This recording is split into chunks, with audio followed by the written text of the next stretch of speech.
Hello everyone, welcome to study 4 AM। दोस्तों, आज हमारा जो है Allahabad high court and group C and group D के लिए प्रैक्टिस सेट 8 है, जो कि आपके लिए इम्पोर्टेंट साबित होगा। तो चलिए स्टार्ट करते हैं। प्रश्न नंबर फर्स्ट।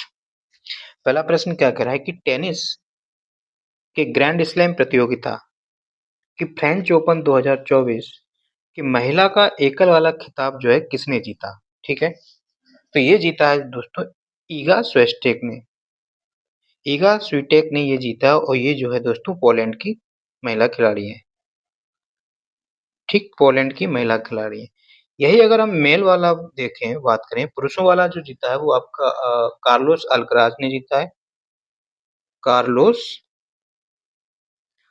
अल्कराज ने जीता है। ठीक है, और ये कहाँ के खिलाड़ी हैं? ये आपके स्पेन के खिलाड़ी हैं। ठीक है, अगर हम दोस्तों ये ग्रैंड स्लैम प्रतियोगिता की बात करें, यहाँ से रिलेटेड और प्रश्न पूछे जाते हैं। एक्चुअली क्या है कि ये जो है ना, ये प्रतियोगिता जो है 4 प्रकार की होती है, तो उनके सीक्वेंस पूछ दिए जाते हैं। सबसे पहले दोस्तों जो है वो ऑस्ट्रेलियन ओपन होता है, ऑस्ट्रेलियन ओपन खेला जाता है। ठीक, इसके बाद जो है फ्रेंच ओपन खेला जाता है, फ्रेंच ओपन ओपन ठीक है, ये वो है। और इसके बाद जो है विंबलडन विंबलडन ओपन खेला जाता है। ठीक है, फिर लास्ट में जो है दोस्तों यूएस ओपन खेला जाता है, यूएस ओपन होता है। ये इसका सीक्वेंस पूछ दिया जाता है और इन चारों को मिलाकर दोस्तों मेजर कहा जाता है। ठीक, ये चारों संयुक्त रूप से मेजर कहलाते हैं। ठीक, इनका और इससे क्या पूछ देता है, ये पूछ देते हैं ये किस प्रकार के कोर्ट में खेले जाते हैं। ऑस्ट्रेलियन ओपन जो है दोस्तों हार्ड कोर्ट में खेला जाता है। फ्रेंच ओपन जो है दोस्तों मिट्टी का कोर्ट होता है, उसमें खेला जाता है। जबकि विंबलडन कोर्ट जो है दोस्तों घास में खेला जाता है। और ओपन जो है ये आपका हार्ड कोर्ट में खेला जाता है। ठीक है, ये इंपॉर्टेंट थे, एग्जाम में पूछे जा चुके हैं। तो इसका राइट आंसर जो हो जाएगा ईगा स्विएटेक राइट आंसर हो जाएगा। प्रश्न नंबर 2 की हम बात करें। प्रश्न नंबर 2 क्या कर रहा है कि प्रतिवर्ष विश्व योगा दिवस कब मनाया जाता है? तो ये जो है 21 जून को मनाया जाता है और 2024 में जो है दोस्तों इसका थीम था yoga for self and society. ठीक है, और अगर हम 15 मार्च की बात करें तो 15 मार्च को विश्व उपभोक्ता अधिकार दिवस मनाया जाता है। विश्व उपभोक्ता अधिकार दिवस, क्लियर? ये जो है 15 मार्च को मनाया जाता है, ये भी एग्जाम में पूछ दिए जाते हैं। क्लियर? अब प्रश्न नंबर 3 की हम बात करें। प्रश्न नंबर 3 क्या कह रहा है कि जुलाई 2024 में, करंट का क्वेश्चन है, प्रधानमंत्री नरेंद्र मोदी ने किस राज्य या केंद्र शासित प्रदेश में सिंकुला सुरंग परियोजना का निर्माण का शुभारंभ किया? तो ये जो सिंकुला सुरंग जो है ये दोस्तों कहाँ पर है? ये लद्दाख में है। और इसकी लंबाई की हम बात करें तो ये 4.1 किलोमीटर है और इसको बना कौन रहा है? बॉर्डर रोड ऑर्गेनाइजेशन बना रहा है, यानी कि बीआरओ इसका निर्माण कर रहा है। ठीक है, इसका राइट आंसर हो जाएगा लद्दाख। प्रश्न नंबर 4 की हम बात करें, कह रहा है कि पहल योजना के तहत घरेलू उपभोक्ता को एलपीजी सब्सिडी किसके द्वारा दी जाती है? तो कह रहा है कि जो पहल योजना घरेलू उपभोक्ताओं को एलपीजी पर सब्सिडी दी जाती है, किस योजना के तहत? पहल योजना के तहत। एक तो हमको ये याद होना चाहिए। ठीक है, और ये कौन सा मंत्रालय देता है, ये प्रश्न यहाँ पर पूछ रहा है। तो ये दोस्तों है जो है पेट्रोलियम एवं प्राकृतिक गैस मंत्रालय द्वारा दी जाती है। वर्तमान में इसके हम मिनिस्टर की हम बात करें, क्योंकि यहाँ से भी प्रश्न बन सकता है, तो वो आपके हैं हरदीप सिंह पुरी। राइट, हरदीप सिंह पुरी जो है इसके वर्तमान मंत्री हैं। आवास और शहरी विकास मंत्री की हम बात करें तो ये आपके मनोहर लाल हैं। ठीक, मनोहर लाल इसके मंत्री हैं। इसके अलावा इनके पास जो है ऊर्जा मंत्रालय भी है। ठीक है, ऊर्जा मंत्रालय। उपभोक्ता मामले मंत्री की हम बात करें तो ये आपके प्रहलाद जोशी हैं। प्रहलाद जोशी जो हैं मंत्री हैं। वित्त मंत्री आप जानते हैं कि निर्मला सीतारमन है। तो इसका राइट आंसर हो जाएगा। इसके बाद ये जो पहली योजना है दोस्तों, पता है ना, ये गिनीज वर्ल्ड बुक में भी इसका नाम है। गिनीज बुक में भी इसका गिनीज बुक में भी जो है इसका नाम दर्ज है। प्रश्न नंबर 4 की हम बात करें तो कह रहा है कि 326 ईसा पूर्व में, ठीक है, सिकंदर और राजा पोरस। एक तो प्रश्न ये बन गया कि सिकंदर और राजा पोरस का जो युद्ध हुआ था वो कब हुआ था? 326 ईसा पूर्व में। के बीच युद्ध जो है किस नदी के किनारे हुआ? तो ये पूछा है। तो दोस्तों ये जो है ना झेलम नदी के किनारे हुआ। किस नदी के किनारे हुआ? झेलम नदी के किनारे। और सिकंदर जो था वो यहाँ पर विजयी हुआ था। जीत किसकी हुई थी? सिकंदर की, और हार हुई थी पोरस की। देखो दोस्तों, झेलम नदी को बितस्ता नदी भी कहा जाता है, बितस्ता नदी। इसलिए इस युद्ध को जो है ना बितस्ता युद्ध के भी नाम से जाना जाता है, बितस्ता युद्ध के भी नाम से जाना जाता है। और इसको जो हाइडे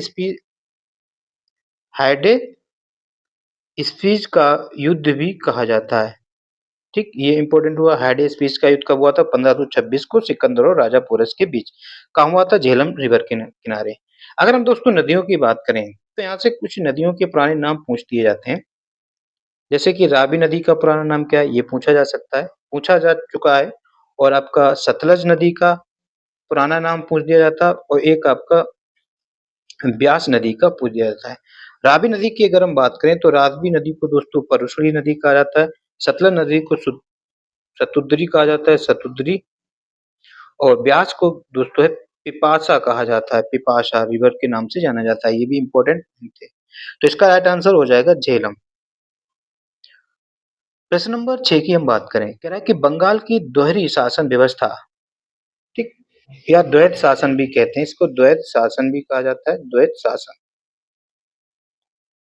जो है नीति जो है गवर्नर जनरल की दिमाग की उपज है। ये किस गवर्नर की उपज है? तो ये जो था इसके रॉबर्ट क्लाइव ने जो है लगाया था। ठीक है, किसने लगाया था? रॉबर्ट क्लाइव ने। और ये कब लगाई गई थी? ये जो स्टार्ट हुई थी 1765 ईस्वी को स्टार्ट हुई थी। ठीक है, अगर हम रॉबर्ट क्लाइव की हम बात करें तो ये जो है बंगाल का फर्स्ट गवर्नर है, the first governor of Bengal. ठीक, बंगाल का पहला गवर्नर कौन है? Robert Clive. इनका कार्यकाल जो था दोस्तों 1757 से लेकर 1760 तक रहे। फिर ये बीच में फिर चले गए, हट गए थे। फिर यह 1765 से लेकर 1767 तक इनके दो बार ये जो है गवर्नर रहे। ठीक है, इन्होंने ही क्या किया था? आ, नहीं, 1757 का जो प्लासी का युद्ध हुआ था वो इन्हीं के शासनकाल में हुआ था, और इन्होंने जो है सिराजुद्दौला के साथ हुआ था। ठीक है, और ये फर्स्ट गवर्नर जनरल है। दूसरा पॉइंट ये है कि आत्महत्या करने वाले ये पहले गवर्नर हैं। आत्महत्या करने वाले पहले गवर्नर। ठीक है, ये तो रॉबर्ट क्लाइव से रिलेटेड कुछ पॉइंट हो गए।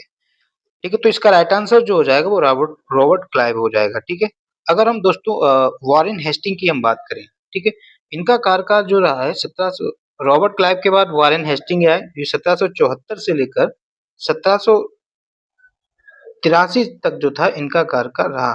ठीक है, नहीं 1785 होना चाहिए। ठीक है, हाँ, इन्होंने ही जो है द्वैत शासन खत्म किया। जब ये रॉबर्ट क्लाइव के बाद ये जब गवर्नर बने बंगाल के, तो इन्होंने जो है सबसे पहले क्या किया? द्वैत शासन जो था उसको क्या किया इन्होंने? समाप्त किया। ठीक है, लगाया किसने था? रॉबर्ट क्लाइव ने। और खत्म किसने किया था? वॉरेन हेस्टिंग ने। और ये एग्जाम में पूछा जा चुका है। ठीक, और एक्चुअली क्या हुआ दोस्तों, रेगुलेटिंग एक्ट आया था, रेगुलेटिंग एक्ट। ठीक, रेगुलेटिंग एक्ट आया 1773 में। तो उसके तहत जो है क्या हुआ, तो बंगाल का जो गवर्नर था उसको क्या कर दिया गया? बंगाल का गवर्नर जनरल कर दिया गया, गवर्नर जनरल। तो इस हिसाब से जो है वॉरेन हेस्टिंग जो है first governor general of Bengal, first governor general of Bengal. ठीक है, मतलब बंगाल के पहले गवर्नर जनरल की अगर बात करें तो वॉरेन हेस्टिंग है, और गवर्नर की हम बात करेंगे तो रॉबर्ट क्लाइव।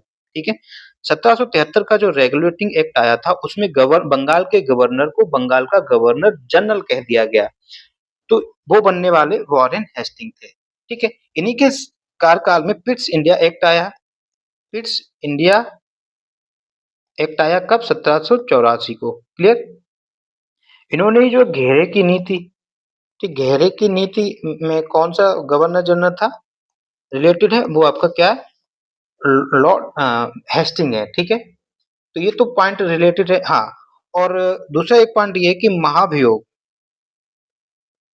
ये भी इंपॉर्टेंट है। महाभियोग, महाभियोग का सामना करने वाले पहले जो गवर्नर जनरल है वो वॉरेन हेस्टिंग है। इन पर महाभियोग का चलाया गया था, बट बाद में इनको इससे मुक्त कर दिया गया। ठीक है, तो ये इंपॉर्टेंट बात थी।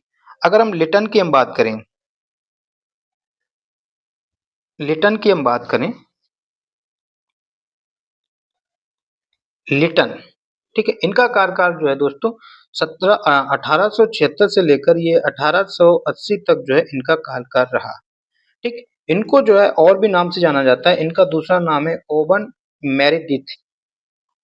ओवन मेरिडिथ इनका जो है ये नोनेज लिख सकते हैं, ये इनके नाम से भी जाने जाते हैं। ठीक, फर्स्ट दिल्ली दरबार जो हुआ था दोस्तों वो इन्हीं के कार्यकाल में हुआ था, और ये हुआ था 1877 में। ठीक है, 1877 में पहली बार इनका जो फर्स्ट दिल्ली दरबार हुआ, जिसमें आए थे ब्रिटेन की महारानी विक्टोरिया आई थी।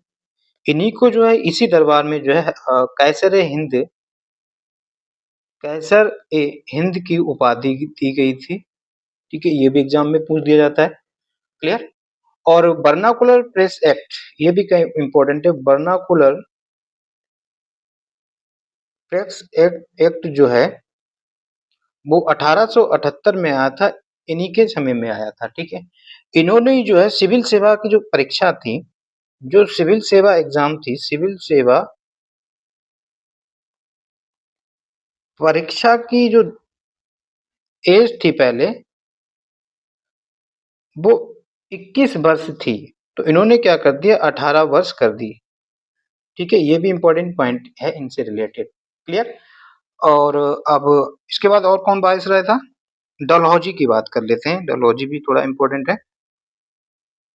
डलहौजी की अगर हम बात करें, यहाँ पर ले लेते हैं डलहौजी। देखो, डल मतलब ले लो डलिया, डलिया में इन्होंने सब कुछ हड़प कर लिया। तो हड़प नीति, इन, इन हड़प नीति जो है इन्होंने ही लागू की थी, या इसको जो है व्यपगत सिद्धांत भी कहा जाता है। व्यपगत सिद्धांत कौन है? डलहौजी। ठीक है, और इसके बाद इन्हीं के कार्यकाल में 1853 में मुंबई टू थाने जो है पहली ट्रेन चलाई गई। क्लियर हुआ? तो इसका राइट आंसर जो हो जाएगा वो बंगाल में द्वैत शासन लागू करने वाले कौन थे? लॉर्ड नहीं, हम बोलते हैं इनको क्लाइव हैं। लॉर्ड तो ये जबरदस्ती के बने हुए थे।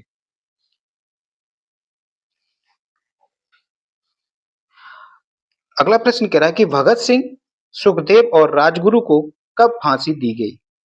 ठीक है, एक्चुअली क्या है कि इनको जो है लाहौर षड्यंत्र के अंतर्गत, लाहौर षड्यंत्र जो हुआ था 1929 को। ठीक है, ये थोड़ा और कहानी है। तो इनको क्या हुआ कि ये जो तीन थे, कौन कौन? भगत सिंह, सुखदेव और राजगुरु। ठीक, इन्होंने जो है सैंडर्स की हत्या की थी ना, क्योंकि उन्होंने जो है लाला लाजपत राय को लाठी चार्ज करवाया था, तो वहां पर लाला लाजपत राय की मृत्यु हो गई थी, क्योंकि वो साइमन कमीशन 1928 का विरोध कर रहे थे। ठीक है, तो इसके तहत जो है इन्होंने क्या, तो षड्यंत्र, लाहौर षड्यंत्र केस हुआ 1929 में। ठीक है, तो इनको क्या हुआ, अक्टूबर 1930 में इन तीनों को क्या हुआ, फांसी की सजा सुनाई गई। ठीक, यहाँ पर क्या हुआ, फांसी की सजा बताई गई थी कि भाई आपको फांसी होगी कब, अक्टूबर 1931 को। ठीक है, और कौन सी, 23 मार्च 1931 को जो है इनको फांसी पर लटका दिया गया था।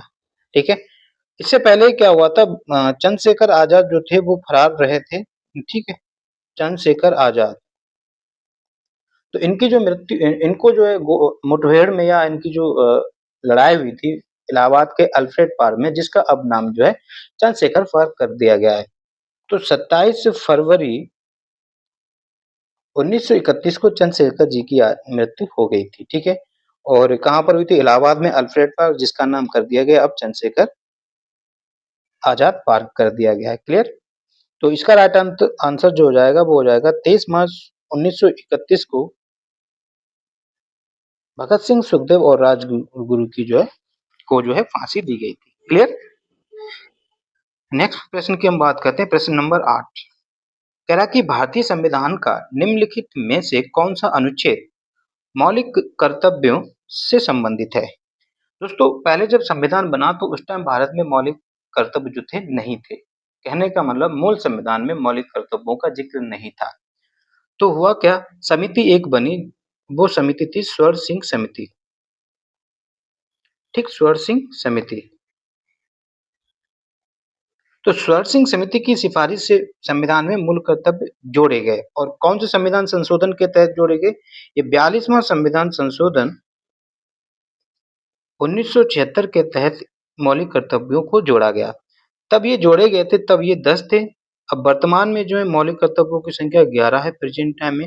ये जो 11वां मौलिक कर्तव्य है दोस्तों, वो कब जोड़ा गया? तो पहले 10 थे, एक बढ़ा दिया गया।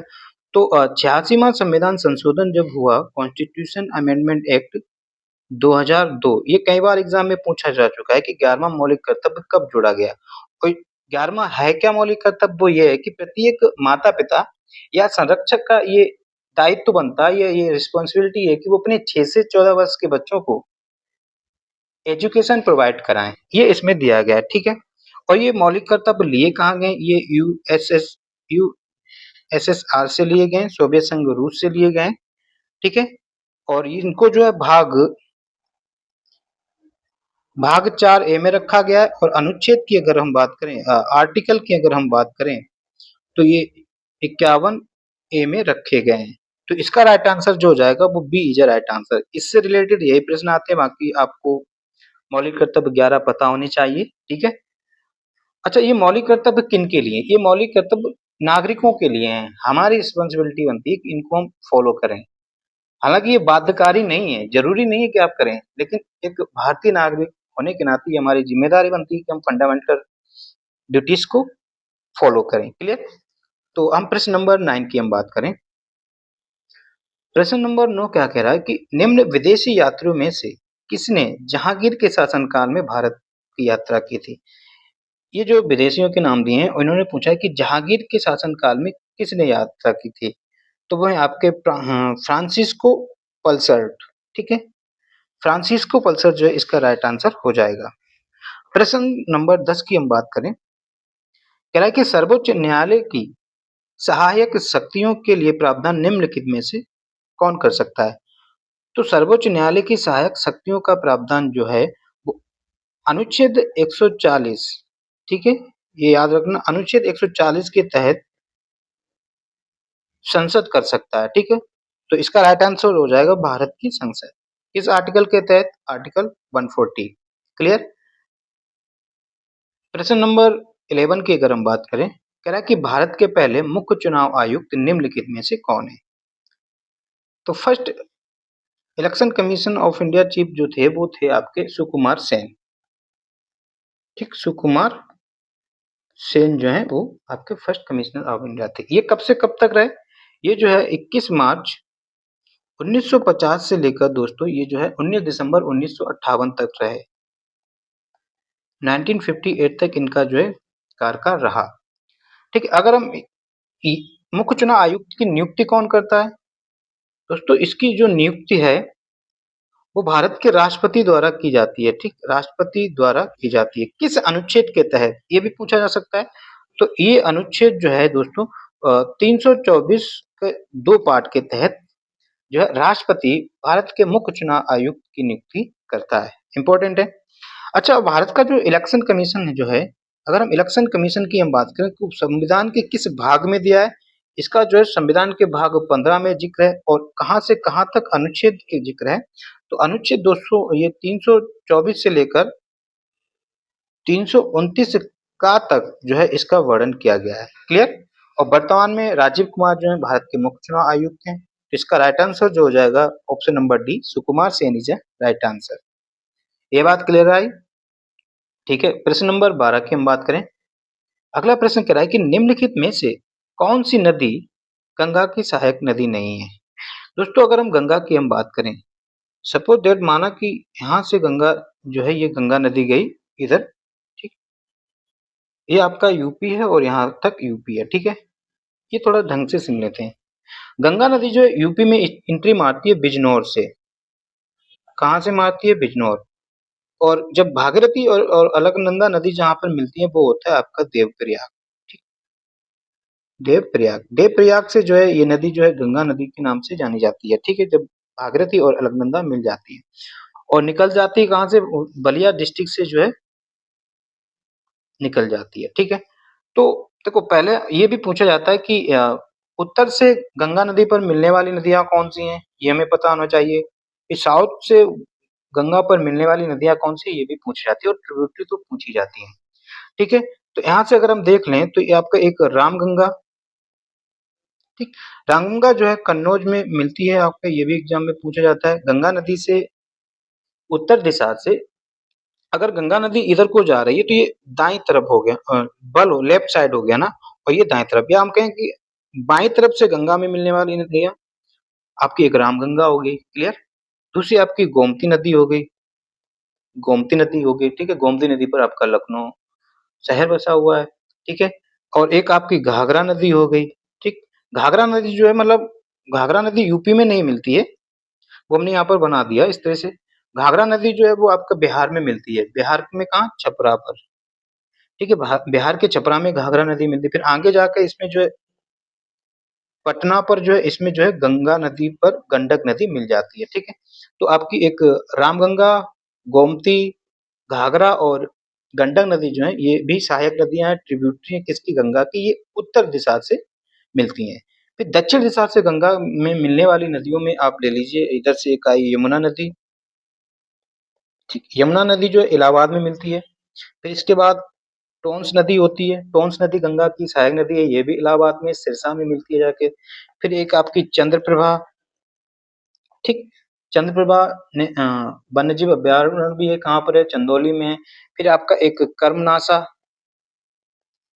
ठीक है। कर्मनासा भी चंदौली में मिलती है जाकर। इसके बाद सोन नदी पटना में जाकर मिल जाती है, कहाँ पर? गंगा में। तो दक्षिण दिशा से मिलने वाली सहायक नदियां कौन सी? यमुना, टोंस, चंद्रप्रभा, कर्मनासा और सोन नदी, ये कुछ इंपॉर्टेंट नदियां हैं। और ये भारत के सॉरी उत्तर प्रदेश के 28 जिलों से होकर गुजरती है और इसकी लंबाई जो है गंगा नदी की 25-25 किलोमीटर लंबी है, ठीक है। तो इसमें जो है रामगंगा इसकी सहायक नदी है, यमुना नदी भी है, घाघरा नदी भी है, और ये जो है आपका भीमा नदी इसकी सहायक नदी नहीं है। भीमा नदी तो कृष्णा नदी की सहायक नदी है जो कि दक्षिण भारत की एक नदी है, क्लियर। तो इसका राइट आंसर हो जाएगा B is a right answer. प्रश्न नंबर दोस्तों 13 की हम बात करें तो कह रहा है कि बांदीपुर राष्ट्रीय उद्यान, बांदीपुर नेशनल पार्क निम्नलिखित में से किस राज्य में स्थित है? तो ये जो है दोस्तों बांदीपुर कर्नाटक में स्थित है। इसके अलावा इसके जो है कुंदरेमुखा, बनरघट्टा, डांडी एनसेली, है ना, इनके ये जो और भी नेशनल पार्क है, चलो लिख लेते हैं। कौन कौन सा? एक आपका कुंदरेमुखा नेशनल पार्क, कुंदरे मुखा नेशनल पार्क, ठीक। बनरघट्टा, बनरघट्टा नेशनल पार्क, और आपका डांडी आंसी नेशनल पार्क, डांडी आंसी नेशनल पार्क, और ये आपका Nagarhole national park, Nagarhole national Park, ठीक है। इंपॉर्टेंट है, कोई सा भी एग्जाम में आ सकता है। आंध्र प्रदेश की अगर हम नेशनल पार्क की करें तो इसमें Mahavir Harina Banasthali national park important है। महावीर हरीना बनस्थली नेशनल पार्क ये पूछा जाता है। इसके अलावा यहाँ पर एक आपका मृगाबनी, ठीक है, मृगाबनी नेशनल पार्क। एक आपका श्री वेंकटेश्वर नेशनल पार्क, ये यहाँ के 3 नेशनल पार्क हैं। तमिलनाडु की अगर हम बात करें यहाँ पर तो आपके कहीं ज़्यादा है, 5-6 नेशनल पार्क हैं, जैसे कि आपका तमिलनाडु की याद करना सरल है क्योंकि ये पहाड़ियों के नाम पर ज़्यादातर है। मुडुमलई मुदुमलई, ठीक है, Mudumalai National Park, Mukurthi National Park, ठीक है, मुकुर्थी नेशनल पार्क। इसके बाद Guindy National Park, Guindy National Park. एक इम्पोर्टेंट है Gulf of Mannar, Gulf of Mannar, ये तो आपको पता है ना, गल्फ ऑफ मन्नार तमिलनाडु की तरफ है। और मरीन नेशनल पार्क, ठीक है, एक अनामलाई नेशनल पार्क। ठीक, केरल की अगर हम बात करें तो ये पंबन सोला, मतिकट्टम सोला, सोला वाली हो गई, Silent Valley National Park, Anamudi National Park और अरेबिकुलम नेशनल पार्क। और इम्पोर्टेंट है पेरियार नेशनल पार्क, ठीक है, ये आप लिखते रहना जो हमने बोला है। क्लियर? तो इसका राइट आंसर जो हो जाएगा बांदीपुर नेशनल पार्क कहाँ पर है? कर्नाटका में है। प्रश्न नंबर 14 की हम बात करें, भारत दालों का देश उत्पादक और दालों का उपभोक्ता है। तो भारत में सबसे ज्यादा दाल जो है, भारत प्रथम नंबर पर है। उपभोग में भी भारत नंबर 1 पर है, यानी कि सबसे बड़ा और उत्पादक भी है भारत और सबसे बड़ा उपभोक्ता भी है। ठीक है, अगर भारत में अगर कहें नंबर 1 कौन है दलहन उत्पादन में, दालों के उत्पादन में भारत में नंबर 1 जो है अभी तो फिलहाल राजस्थान है। क्लियर? तो इसका राइट आंसर जो हो जाएगा सी इज राइट आंसर। भारतीय दलहन अनुसंधान संस्थान भी पूछ दिया जाता है, वो आपका कानपुर में है। क्लियर? भारत के किस राज्य में एल्यूमीनियम प्रगलन संयंत्रों की संख्या सबसे अधिक है? तो ये आपका उड़ीसा। ठीक, उड़ीसा में सबसे ज्यादा एल्यूमीनियम प्रगलन संयंत्र हैं। क्लियर? याद करने वाला था। प्रश्न नंबर 16 की हम बात करें, पहला कह रहा है कि ग्रेनाइट किस प्रकार का सेल है?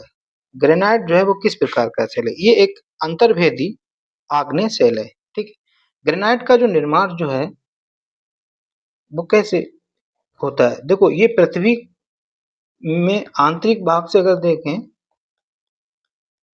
ठीक, तो ये होता है लावा से। आंतरिक भाग से जो है पृथ्वी के लावा से होता है या मैग्ना से? तो पृथ्वी का आंतरिक भाग जो होता है उसमें ये मैग्मा से होता है। ठीक है, और बाहरी भाग जो है, क्योंकि अंतर ही मैग्मा होता है, जब वो बाहर आ जाता है वो लावा कहलाता है। पृथ्वी के बाहर जो है ये लावा द्वारा निर्मित होता है। ठीक है, तो इसका राइट आंसर जाएगा हो जाएगा अंतर्वेदी आग्नेय सेल। प्रश्न नंबर 17 की हम बात करें दोस्तों, कह रहा है कि निम्नलिखित में से कौन सी सेवाएं यूजर को ऑनलाइन उत्पाद खरीदने और बेचने की सुविधा देता है? तो ये जो है आपका ई कॉमर्स। ठीक है, इजी था, ये आपको पता होना चाहिए। ई कॉमर्स जो है यूजर्स को ऑनलाइन सुविधा खरीदने और बेचने की सुविधाएं देता है। प्रश्न नंबर 18 की हम बात करें, रुडोल्फ लुडविग कार्ल बिर्चो, ठीक है, ने किस वर्ष अपना प्रसिद्ध सूत्र ओमनिस सेलुल ई सुलेला, सेलुल मतलब सेल से रिलेटेड है, प्रतिपादित किया, जो कोशिका सिद्धांत की नींव का हिस्सा बना? तो इन्होंने जो है ये आपका 1855 में ये सिद्धांत दिया। इस सिद्धांत या सूत्र में है क्या? इन्होंने ये बताया कि प्रत्येक जो कोशिका है उसका किसी दूसरी कोशिका से निर्माण होता है या उत्पन्न होता है। मतलब इन्होंने ये बताया कि प्रत्येक कोशिका अन्य, मतलब प्रत्येक कोशिका अन्य या दूसरी कोशिका से निर्मित होती है या से उत्पन्न होती है। ठीक है, ये इस सूत्र में इन्होंने बताया, और ये कब 1855 को इन्होंने प्रतिपादित किया था। क्लियर? तो इसका राइट आंसर डी हो जाएगा। प्रश्न नंबर 19 की हम बात करें, कह रहा है कि भ्रूण भ्रूण की वह अवस्था जिसमें सभी शारीरिक भागों की पहचान हो सके उसे क्या कहते हैं? उसको है दोस्तों गर्भ कहते हैं। ठीक है, गर्भ कहते हैं। माँ के पेट में, ये कहाँ चला गया? ठीक है, यहाँ पर है। माँ के पेट में जो है भ्रूण जो है या बच्चे की हम बात करें तो वो लगभग 90 महीने रहते, सॉरी 90 महीने नहीं, 9 महीने रहता है। ठीक है, और जो लगभग 280 दिन होते हैं, और हफ्तों की बात करें तो 40 सप्ताह। ठीक, 40 सप्ताह तक ये रहता है। ठीक है, तो इसका राइट आंसर जो हो जाएगा वो गर्भ हो जाएगा। प्रश्न नंबर 20 की हम बात करें, निम्नलिखित में से कौन सा रोग मच्छर के काटने से नहीं होता? मच्छर के काटने से नहीं होता, ये आपका हेपेटाइटिस। ठीक है, हेपेटाइटिस से क्या होता है, हमारा जो यकृत है, लीवर में क्या होती है, सूजन हो जाती है और जलन होती है। ठीक, जलन होती है। मलेरिया की अगर हम बात करें, मलेरिया जो है दोस्तों एक प्रोटोजोआ जनित रोग है, प्रोटोजोआ जनित रोग है। ठीक, इसको जो है प्लाज्मोडियम नामक प्लाज्मोडियम प्रोटोजोआ से होता है और इसका जो वाहक होता है वो एक मादा मच्छर होता है। ठीक, मादा मच्छर, उस मादा मच्छर का नाम है एनाफिलीज। एनाफिलीज। ठीक, अगर हम फील पाँव की हम बात करें, ये भी मच्छर के, ये तीनों ही मच्छर के काटने से होते हैं। ठीक है, और अगर हम इसकी बात करें, पाँव फिलीज जो है आपका क्यूलेक्स मच्छर से होता है। ये होता है आपका क्यूलेक्स मच्छर से होता है। ठीक है, डेंगू जो है एडिस इजिप्टी के कारण होता है, ये भी मच्छर के कारण होता है, उसका नाम है एडिस इजिप्टी। ठीक, एडिस इजिप्टी, कुछ भी पूछा जा सकता है, हमें सभी प्रश्नों के लिए तैयार रहना है। तो इसका राइट आंसर हो जाएगा ए इज ए राइट आंसर। प्रश्न नंबर अगर हम 21 की हम बात करें, कह रहा है कि आलू में स्टार्च डैश के साथ अपक्रिया करने के बाद नीले रंग में परिवर्तित हो जाता है। देखो, अगर हमें स्टार्च का टेस्ट करना हो, आलू में स्टार्च है या नहीं है, तो उसके लिए पूछ रहा है कि कौन सा इनमें से पदार्थ मिलाया जाए ताकि हमें पता चले कि उसमें स्टार्च है। ठीक, यदि दोस्तों उसमें आयोडीन आलू में मिला दें और आलू का कलर नीले रंग का हो जाए तो वो जो है स्टार्च का इंडिकेट होता है। ठीक है, तो इसका राइट आंसर हो जाएगा आयोडीन। अगला प्रश्न 22 कह रहा है कि शुद्ध राष्ट्रीय उत्पाद एनएनपी, नेट नेशनल प्रोडक्ट क्या होता है? इस प्रश्न को करने से पहले हमें पहले समझना तो होगा कि एनएनपी होता क्या है। एनएनपी समझने से पहले हमको जानना होगा कि जीएनपी क्या होता है। जीडीपी आप जानते हैं, जीएनपी का मतलब होता है gross national product. Gross national product. ठीक है, ये आपका होता है full form GDP, sorry GNP का। हिंदी में कहें तो सकल राष्ट्रीय उत्पाद इसको कहते हैं। ठीक, इसकी अगर हम डेफिनेशन की हम बात करें, देखो जीडीपी और जीएनपी में अंतर होता है, ये भी हम बताएंगे। जीडीपी एक होता है आपका जीडीपी, एक होता है जीएनपी। जीएनपी का मतलब होता है किसी एक वर्ष में नागरिकों के द्वारा, उस देश के नागरिकों द्वारा, देश के नागरिकों द्वारा, नागरिकों का मतलब, अब हम इसमें जो है भारत का एग्जांपल ले लेते हैं। सपोज दैट ये अपना भारत है। ठीक है, इस भारत के जितने भी नागरिक हैं, वो चाहे भारत में कुल उत्पाद कर रहे हो और सेवाएं, या भारत के बाहर कहीं भी कर रहे हो, वो भारतीय होना चाहिए। कोई भी भारतीय व्यक्ति, वो चाहे देश के अंदर इनकम कमा रहा हो या देश के बाहर, बट वो भारतीय होना चाहिए। तो उनकी जो कुल इनकम होती है वो आपकी क्या होती है, जीएनपी होती है। समझ में आया? और जीडीपी में क्या होता है कि देश की सीमा के भीतर, चाहे वो भारतीय हो या विदेश से कोई आया व्यक्ति हो, वो भारत की सीमा के अंदर कमा रहा है तो वो आपका जीडीपी होता है। और जीएनपी का मतलब भारत के नागरिकों द्वारा। ठीक है, तो ये आपकी सकल, चाहे वो विदेश में कार्यरत हो या फिर भारत में कार्यरत हो, इन सबका योग जो है आपका जीएनपी होता है। और जीएनपी को फार्मूले के तौर पे देखें तो दोस्तों जीएनपी बराबर हो जाएगा आपका जीडीपी सीमा के अंतर्गत और विदेश में अर्जित आय, विदेश में अर्जित शुद्ध आय। आई होप ये बात क्लियर हुई कि जीएनपी क्या होता है। ठीक है, एक बार फिर क्लियर कर देते हैं। जीएनपी आपका होता है सकल राष्ट्रीय उत्पाद, ग्रोस नेशनल प्रोडक्ट। कोई भी नागरिक, किसी भी देश का नागरिक वित्तीय वर्ष में, एक वित्तीय वर्ष में, चाहे वो उस देश की सीमा के अंतर्गत या देश के बाहर कहीं भी जो कर रहा है ना, तो उसमें जो कुल उत्पादित वस्तुएं और सेवाओं का अंतिम मौद्रिक मूल्य जो है वो आपका जीएनपी होता है। ठीक, जीएनपी समझ में आ चुका है। अब हम बात करते हैं एनएनपी की। एनएनपी, देखो एनएनपी जो है दोस्तों दो फैक्टर होते हैं। एक तो होता है एमपी मार्केट प्राइस पर, एक होता है फैक्टर कॉस्ट यानी कि साधन लागत पर। ठीक है, अगर हम मार्केट प्राइस की एनएनपी की बात करें, एनएनपी एट एमपी, ठीक है, तो आप क्या होता है एक वर्ष में, ठीक है, जीएनपी कितनी हुई, ठीक, इसमें होता है जीएनपी से अगर हम मूल्य ह्रास को हटा दिया जाए, ठीक, जिसे हम कहते हैं डेप्रिसिएशन, ठीक है, इंग्लिश में इसे कहते हैं डेप्रिसिएशन।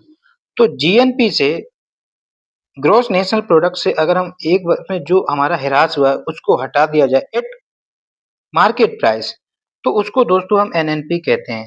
ठीक है, शुद्ध राष्ट्रीय आय कहते हैं। फिर अगर हम इसकी बात करें एनएनपी एट फैक्टर कॉस्ट, साधन साधन लागत पर अगर हम एनएनपी देखें तो इसका जो फार्मूला हो जाता है वो हो जाता है जीडीपी, नहीं, NNP eight market price minus indirect tax plus subsidy. यहाँ पर सब्सिडी वगैरह इंक्लूड होता है मार्केट प्राइस में। क्लियर? तो यही कहने का मतलब है, तो ये आपका हो जाएगा फैक्टर। इसी को एनएनपी एट फैक्टर कॉस्ट, साधन लागत पर जो शुद्ध राष्ट्रीय उत्पाद होता है वो ही दोस्तों आपका क्या कहलाता है, इसी को जो है राष्ट्रीय आय कहते हैं। ये प्रश्न एग्जाम में इंपॉर्टेंट है, राष्ट्रीय आय। ठीक है, तो राष्ट्रीय आय का आकलन कैसे करते हैं, NNP eight factor cost per. ठीक है, साधन लागत पर जो है सकल राष्ट्रीय उत्पाद का जो निकलता है वही आपका राष्ट्रीय आय होता है। क्लियर? तो ये बात समझ में आई। अब हम प्रश्न को देखते हैं, कह रहा है कि शुद्ध राष्ट्रीय उत्पाद,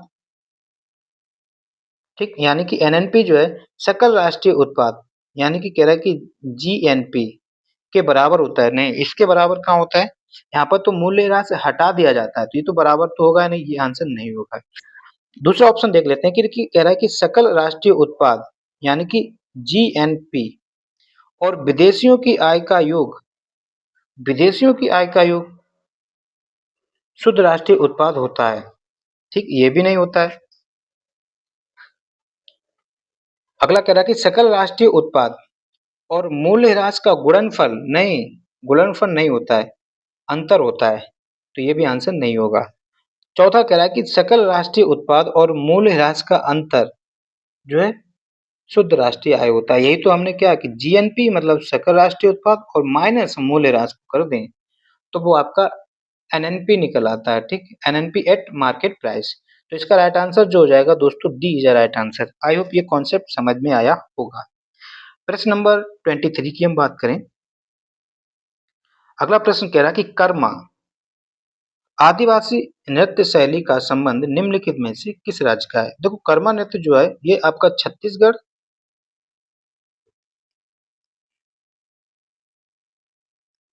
एंड दोस्तों ओडिशा से संबंधित है। ठीक है, तो इसका राइट आंसर जो हो जाएगा यहाँ पर Chhattisgarh is a right answer. प्रश्न नंबर 24 की हम बात करें, ये भी याद करने वाला है। निम्नलिखित में से कौन शास्त्रीय वाद्य यंत्र संतूर के प्रतिपादक है। संतूर के प्रतिपादक जो हैं दोस्तों पंडित शिव कुमार शर्मा जी हैं। ठीक है, पंडित शिव कुमार शर्मा। और आज के इस सेशन का दोस्तों जो है, इस सेट का जो है अंतिम प्रश्न, अंतरराष्ट्रीय अहिंसा दिवस कब मनाया जाता है। तो पता होना चाहिए 2 अक्टूबर को मनाया जाता है। ठीक है, तो इसका राइट आंसर जो है 2 अक्टूबर हो जाएगा। भारतीय प्रवासी दिवस 9 जनवरी को मनाया जाता है। क्लियर? तो दोस्तों ये आपके 25 प्रश्न थे, इंपॉर्टेंट हैं, आपको ये प्रैक्टिस करके जाना है। इससे आपका क्या होगा, प्रैक्टिस से कॉन्फिडेंस लेवल हाई होगा और जो हम डिस्कस करते हैं वो तो इंपॉर्टेंट होता ही होता है। तो अगर आपको ये सेशन पसंद आया हो तो वीडियो को लाइक कर दें, चैनल में अगर आप नए हैं तो चैनल को सब्सक्राइब कर दें। सो थैंक यू दोस्तों, जय हिंद, जय भारत।